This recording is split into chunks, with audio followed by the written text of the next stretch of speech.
welcome to a fireside reading of the final chapters, the final reading of Frankenstein by Mary Shelley. We are now in the letters at the end of the book.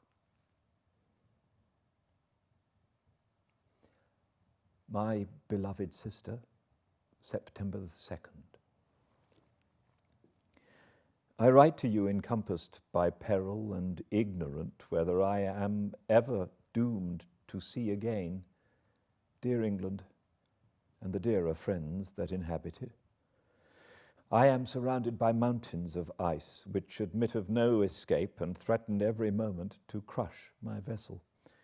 The brave fellows whom I have persuaded to be my companions look towards me for aid, but I have none to bestow.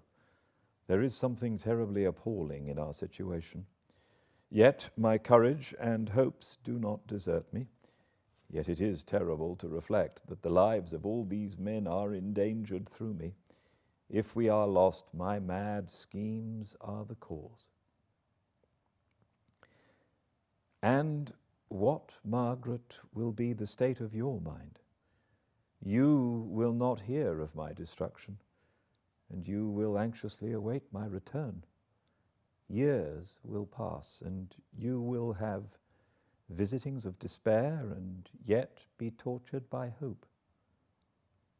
Oh, my beloved sister, the sickening failing of your heartfelt expectations is, in prospect, more terrible to me than my own death. But you have a husband and lovely children. You may be happy. Heaven bless you and make you so. My unfortunate guest regards me with the tenderest compassion. He endeavors to fill me with hope and talks as if life were a possession which he valued. He reminds me how often the same accidents have happened to other navigators who have attempted this sea, and in spite of myself, he fills me with cheerful auguries. Even the sailors feel the power of his eloquence. When he speaks, they no longer despair. He rouses their energies, and while they hear his voice, they believe these vast mountains of ice are molehills which will vanish before the resolutions of man. These feelings are transitory. Each day of expectation delayed fills them with fear, and I almost dread a mutiny caused by this despair. September the 5th. A scene has just passed of such uncommon interest that although it is highly probable that these papers may never reach you, yet I cannot forbear recording it. We are still surrounded by mountains of ice, still in imminent danger of being crushed in their conflict. The cold is excessive, and many of my unfortunate comrades have already found a grave amidst this scene of desolation. Frankenstein has daily declined in health. A feverish fire still glimmers in his eyes, but he is exhausted, and when suddenly roused to any exertion, he speedily sinks again into apparent lifelessness. I mentioned in my last letter the fears I entertained of a mutiny. This morning, as I sat watching the wan countenance of my friend, his eyes half closed and his limbs hanging listlessly, I was roused by half a dozen of the sailors who demanded admission into the cabin. They entered, and their leader addressed me. He told me that he and his companions had been chosen by the other sailors to come in deputation to me to make me a requisition which in justice I could not refuse. We were immured in ice and should probably never escape, but they feared that if, as was possible, the ice should dissipate and a free passage be opened, I should be rash enough to continue my voyage and lead them into fresh dangers, after they might happily have surmounted this. They insisted, therefore, that I should engage with a solemn promise that if the vessel should be freed, I would instantly direct my course southwards. This speech troubled me.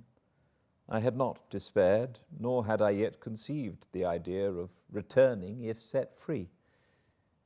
Yet could I, in justice, or even in possibility, refuse this demand? I hesitated before I answered, when Frankenstein, who had at first been silent, and indeed appeared hardly to have force enough to attend, now roused himself, his eyes sparkled, and his cheeks flushed with momentary vigor. Turning towards the men, he said, "What do you mean? What do you demand of your captain? Are you then so easily turned from your design? Did you not call this a glorious expedition? And wherefore was it glorious? Not because the way was smooth and placid as a southern sea, but because it was full of dangers and terror, because at every new incident your fortitude was to be called forth, and your courage exhibited, because danger and death surrounded it, and these were to brave and overcome. For this was it glorious, for this was it an honorable undertaking. You were hereafter to be hailed as the benefactors of your species, your names adored as belonging to brave men who encountered death for honor and the benefit of mankind.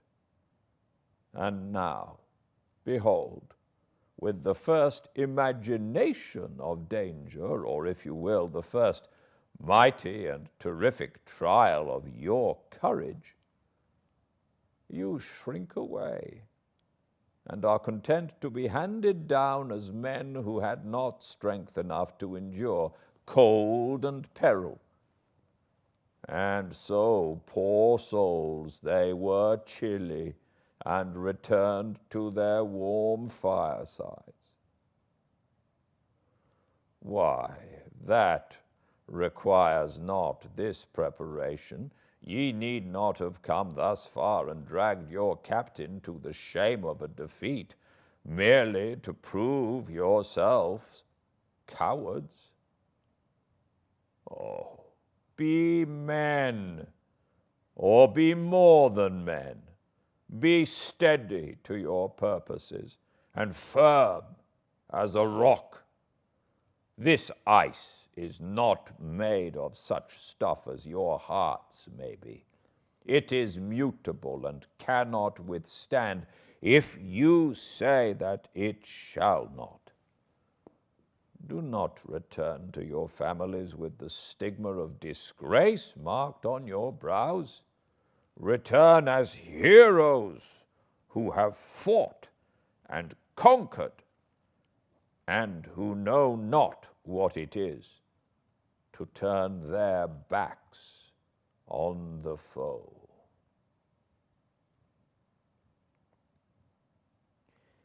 He spoke this with a voice so modulated to the different feelings expressed in his speech, with an eye so full of lofty design and heroism, that can you wonder that these men were moved? They looked at one another and were unable to reply. I spoke. I told them to retire and consider what had been said, that I would not lead them farther north if they strenuously desired the contrary, but that I hoped that with reflection their courage would return. They retired, and I turned towards my friend. But he was sunk in languor and almost deprived of life. How all this will terminate, I know not, but I had rather die than return shamefully, my purpose unfulfilled. Yet I fear such will be my fate. The men, unsupported by ideas of glory and honor, can never willingly continue to endure their present hardships. September the 7th. The die is cast. I have consented to return if we are not destroyed. Thus are my hopes blasted by cowardice and indecision. I come back ignorant and disappointed. It requires more philosophy than I possess to bear this injustice with patience. September the 12th. It is past. I am returning to England. I have lost my hopes of utility and glory. I have lost my friend. But I will endeavor to detail these bitter circumstances to you, my dear sister. And while I am wafted towards England and towards you, I will not despond. September the 9th, the ice began to move, and roarings like thunder were heard at a distance as the islands split and cracked in every direction. We were in the most imminent peril, but as we could only remain passive, my chief attention was occupied by my unfortunate guest, whose illness increased in such a degree that he was entirely confined to his bed. The ice cracked behind us and was driven with force towards the north. A breeze sprang from the west, and on the 11th, the passage towards the south became perfectly free. When the sailors saw this, and that their return to their native country was apparently assured, a shout of tumultuous joy broke from them, loud and long continued. Frankenstein, who was dozing, awoke and asked the cause of the tumult. "They shout," I said, "because they will soon return to England." "Do you, then, really return?" "Alas, yes. I cannot withstand their demands. I cannot lead them unwillingly to danger, and I must return." "Do so, if you will. But I will not. You may give up your purpose, but mine is assigned to me by heaven, and I dare not. I am weak, but surely the spirits who assist my vengeance will endow me with sufficient strength." Saying this, he endeavored to spring from the bed, but the exertion was too great for him. He fell back and fainted. It was long before he was restored, and I often thought that life was entirely extinct. At length he opened his eyes. He breathed with difficulty and was unable to speak. The surgeon gave him a composing draught and ordered us to leave him undisturbed. In the meantime, he told me that my friend had certainly not many hours to live. His sentence was pronounced, and I could only grieve and be patient. I sat by his bed watching him. His eyes were closed, and I thought he slept. But presently he called to me in a feeble voice, and bidding me come near, said, "Alas, the strength I relied on is gone.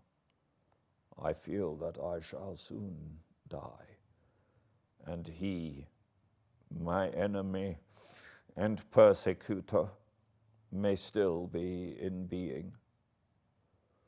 Think not, Walton, that in the last moments of my existence I feel that burning hatred and ardent desire of revenge I once expressed.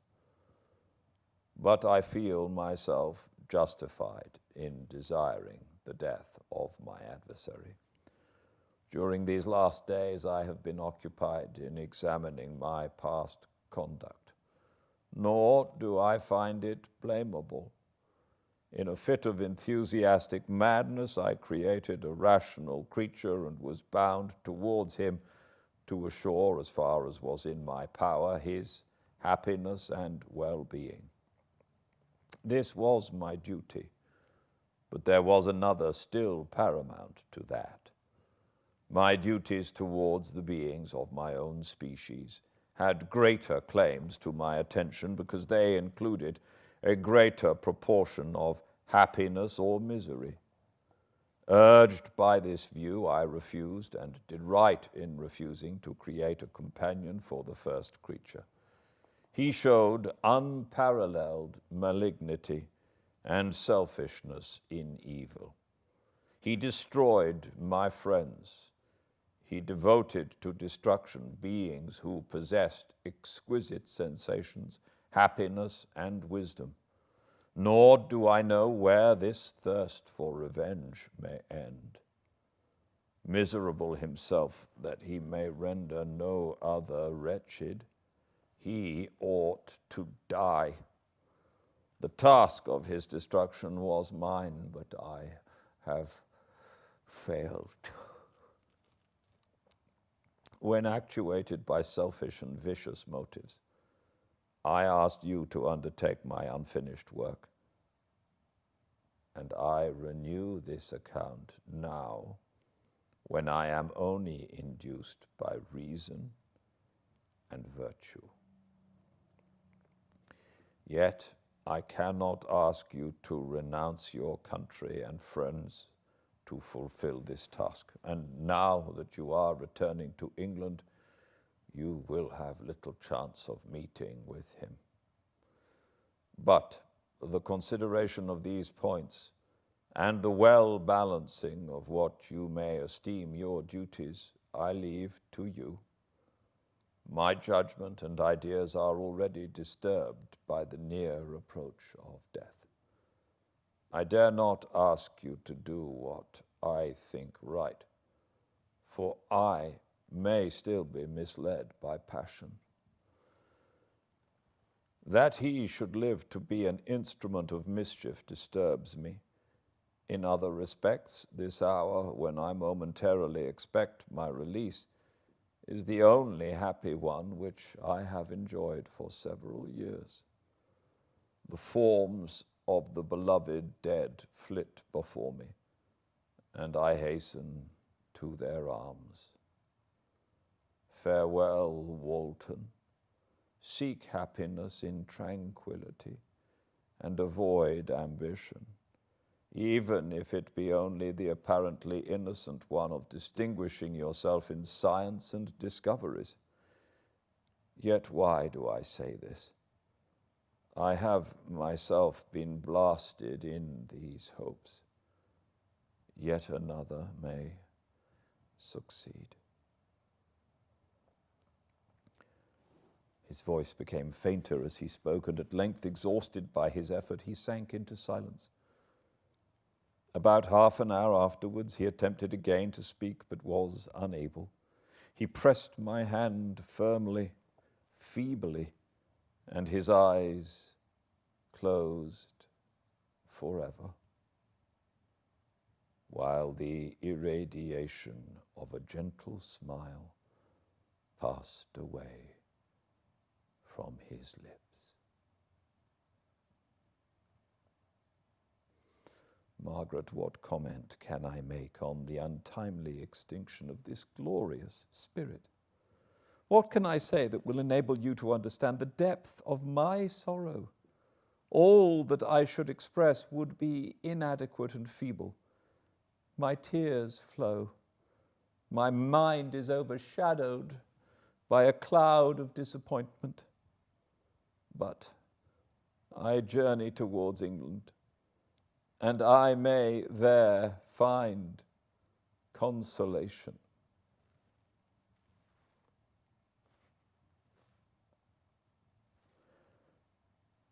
I am interrupted. What do these sounds portend? Is it midnight? The breeze blows fairly, and the watch on deck scarcely stir. Again there is a sound as of a human voice, but hoarser It comes from the cabin where the remains of Frankenstein still lie. I must arise and examine. Good night, my sister.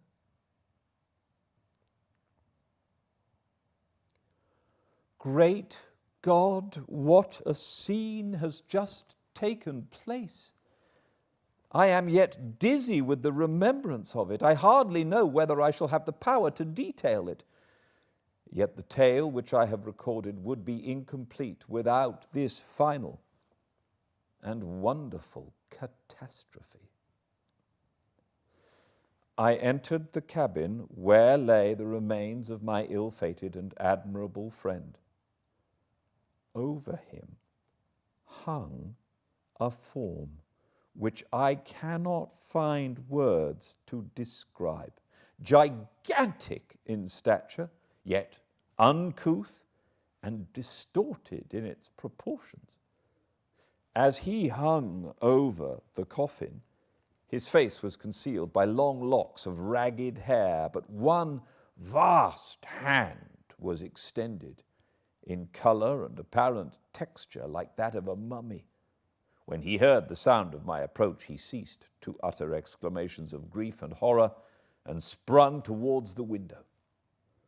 Never did I behold a vision so horrible as his face, of such loathsome yet appalling hideousness.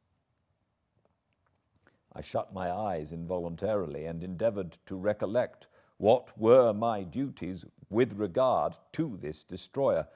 I called on him to stay.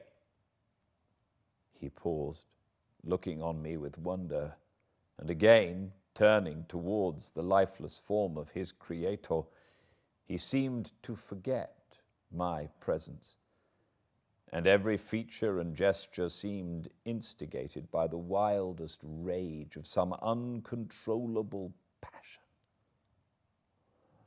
"That is also my victim," he exclaimed. "In his murder, my crimes are consummated. The miserable series of my being is wound to its close. Oh, Frankenstein, generous and devoted being, what does it avail that I now ask thee to pardon me? I who irretrievably destroyed thee by destroying all thou lovest. Alas, he is cold, he cannot answer me." His voice seemed suffocated, and my first impulses, which had suggested to me the duty of obeying the dying request of my friend in destroying his enemy, were now suspended by a mixture of curiosity and compassion. I approached this tremendous being. I dared not again raise my eyes to his face. There was something so scaring and unearthly in his ugliness. I attempted to speak, but the words died away on my lips.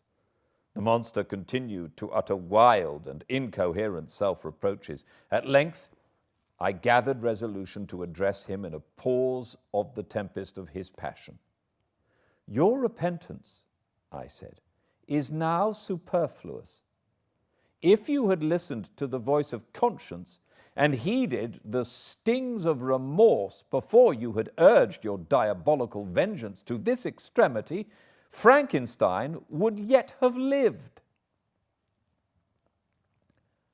"And do you dream?" said the demon.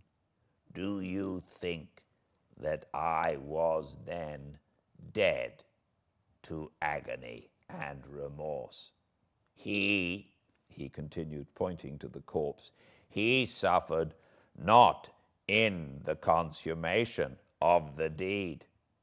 Oh, not the 10,000th portion of the anguish that was mine during the lingering detail of its execution.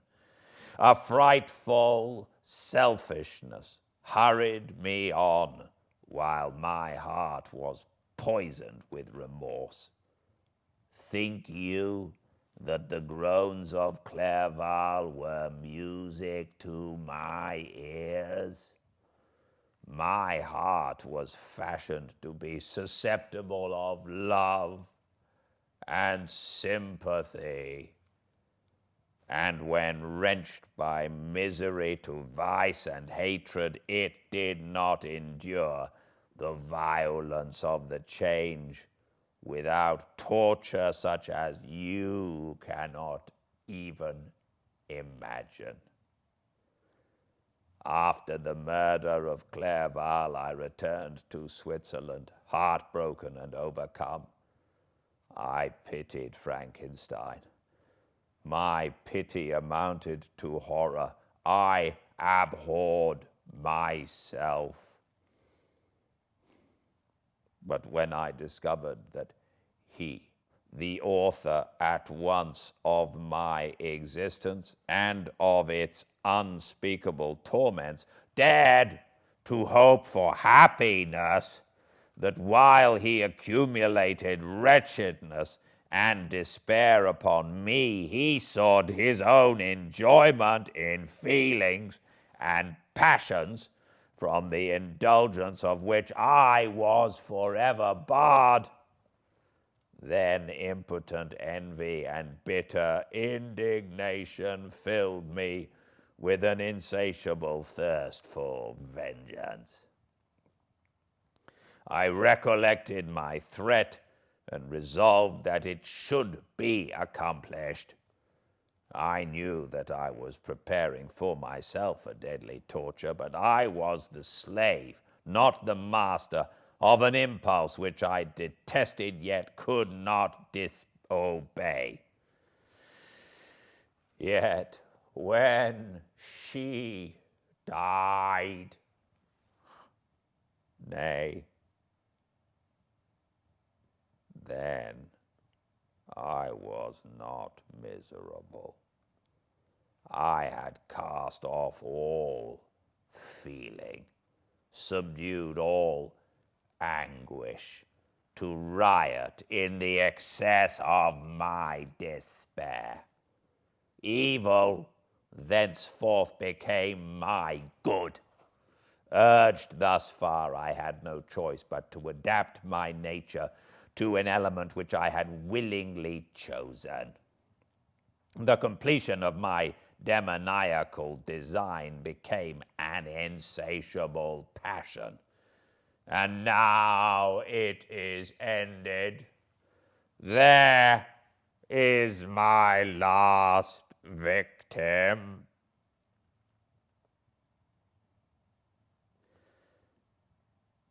I was at first touched by the expressions of his misery, yet when I called to mind what Frankenstein had said of his powers of eloquence and persuasion, and when I again cast my eyes on the lifeless form of my friend, indignation was rekindled within me.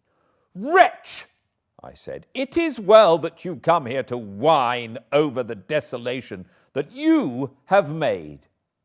You throw a torch into a pile of buildings, and when they are consumed, you sit among the ruins and lament the fall.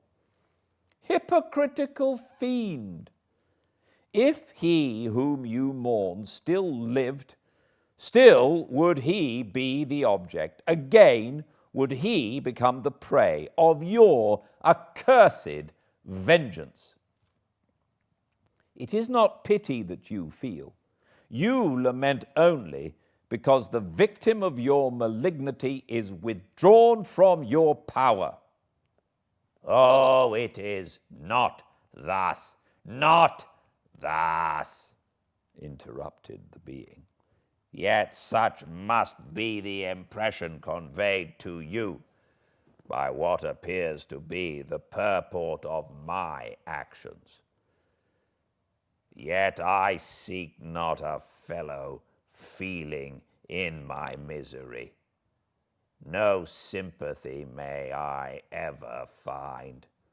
When I first sought it, It was the love of virtue, the feelings of happiness and affection with which my whole being overflowed, that I wished to be participated.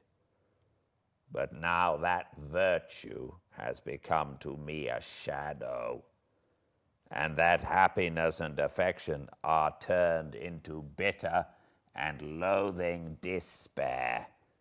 In what should I seek for company? I am content to suffer alone, while my sufferings shall endure. When I die, I am well satisfied that abhorrence and opprobrium should load my memory. Once my fancy was soothed with dreams of virtue, of fame, and of enjoyment. Once I falsely hoped to meet with beings who, pardoning my outward form, would love me for the excellent qualities which I was capable of unfolding. I was nourished with high thoughts of honor and devotion. But now crime has degraded me beneath the meanest animal. No guilt, no mischief, no malignity, no misery can be found comparable to mine. When I run over the frightful catalogue of my sins, I cannot believe that I am the same creature whose thoughts were once filled with sublime and transcendent visions of the beauty and the majesty of goodness. But it is even so. The fallen angel becomes a malignant devil. Yet even that enemy of God and man had friends and associates in his desolation. I am alone. You who call Frankenstein your friend seem to have a knowledge of my crimes and his misfortunes. But in the detail which he gave you of them, he could not sum up the hours and months of misery which I endured wasting in impotent passions. For while I destroyed his hopes, I did not satisfy my own desires. They were forever ardent and craving. Still I desired love and fellowship, and I was still spurned. Was there no injustice in this? Am I to be thought the only criminal where all humankind sinned against me? Why do you not hate Felix, who drove his friend from his door with contumely? Why do you not execrate the rustic who sought to destroy the Savior of his child? Nay, these are virtuous and immaculate beings. I, the miserable and the abandoned, am an abortion, to be spurned at and kicked and trampled on. Even now my blood boils at the recollection of this injustice. But it is true that I am a wretch. I have murdered the lovely and the helpless. I have strangled the innocent as they slept, and grasped to death his throat who never injured me or any other living thing. I have devoted my Creator the select specimen of all that is worthy of love and admiration among men. To misery, I have pursued him even to that irremediable ruin.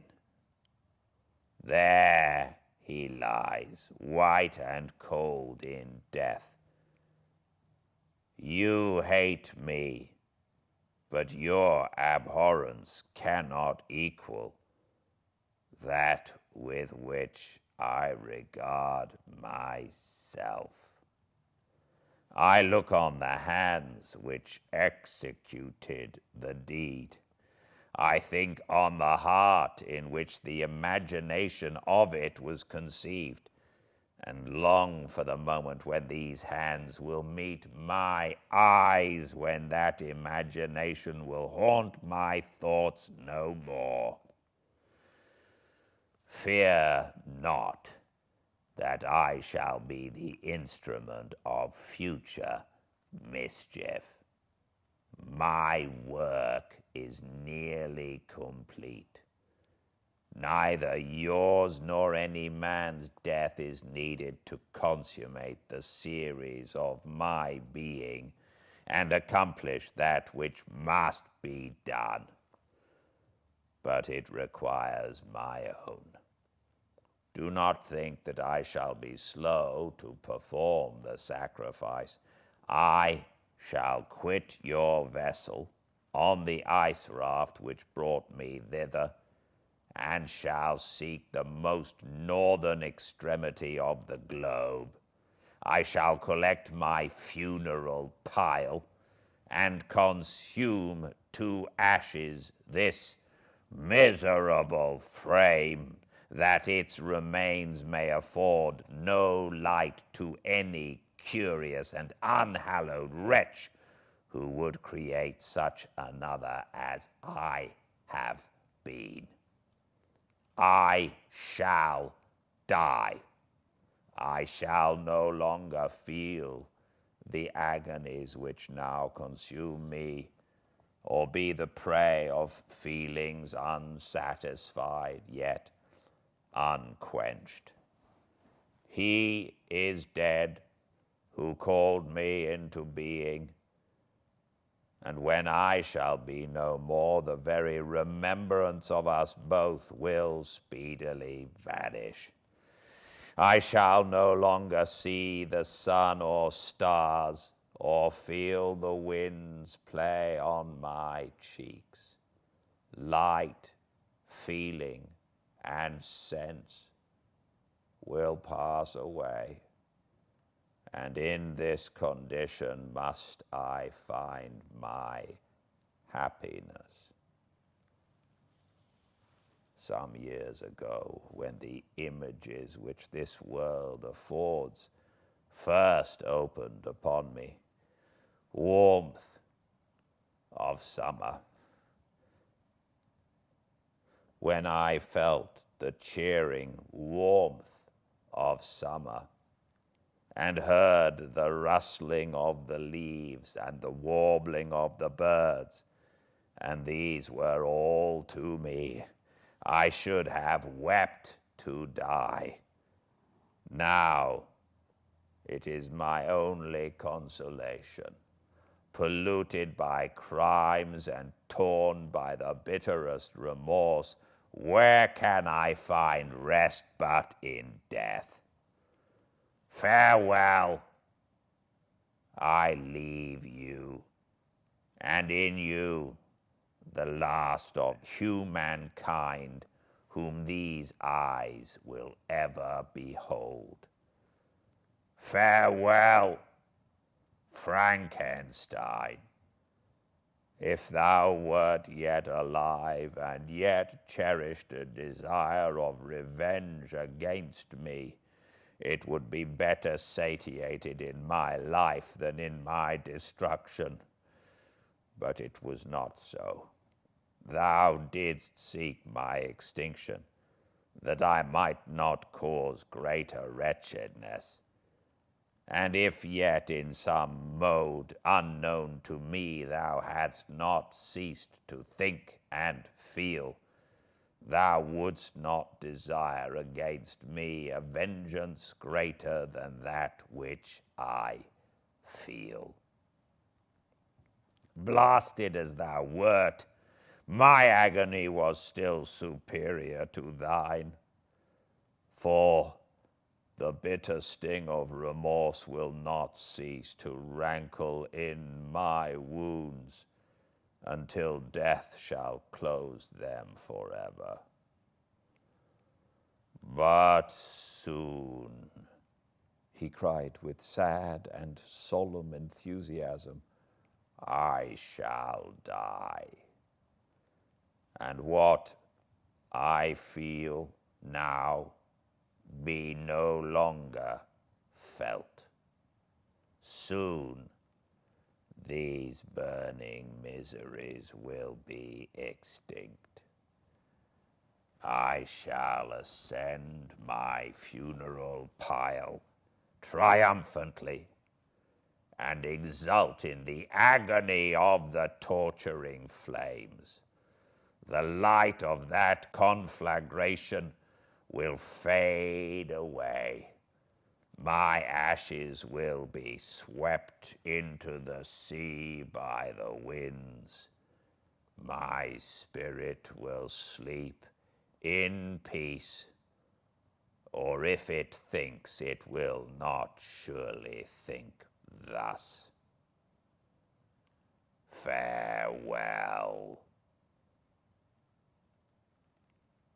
He sprang from the cabin window, as he said this, upon the ice raft which lay close to the vessel. He was soon borne away by the waves and lost in darkness and distance.